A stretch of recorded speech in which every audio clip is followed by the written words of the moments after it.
1987 is when I envisioned starting a judo club. I was getting my MBA and I hadn't been doing judo, and one of my professors gave me an assignment to get back to judo.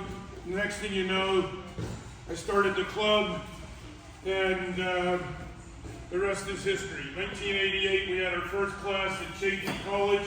I walked in thinking I was going to have a bunch of kids like you guys, and I had a bunch of adults, including a couple of brown and black belts.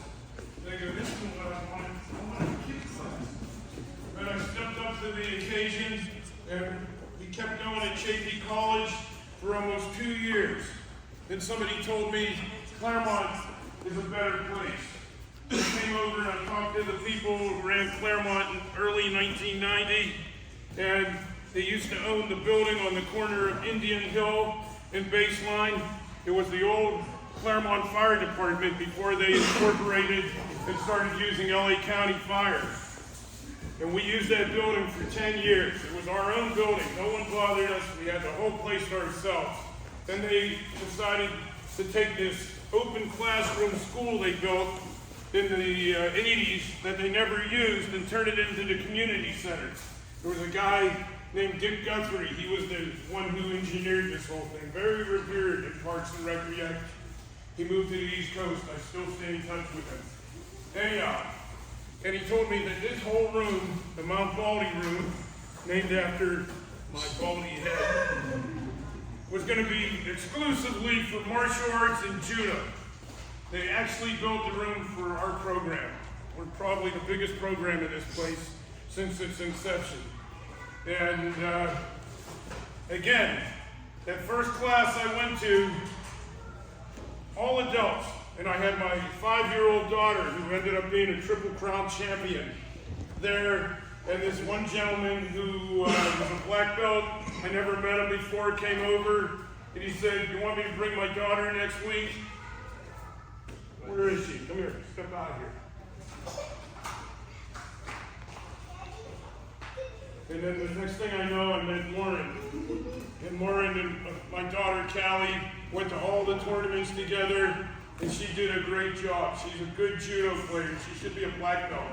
She's a brown belt. If she ever gets back on the mat, we make her a black belt. She's been in judo a long time. Anyhow, this is about OJ today. OJ, my compadre, best friend since we started the club. Wouldn't be able to do it without him. And just marvelous person. 10 years ago, we actually went to Cuba and visited Trinidad, a little town he was born in. We saw the church he was baptized in.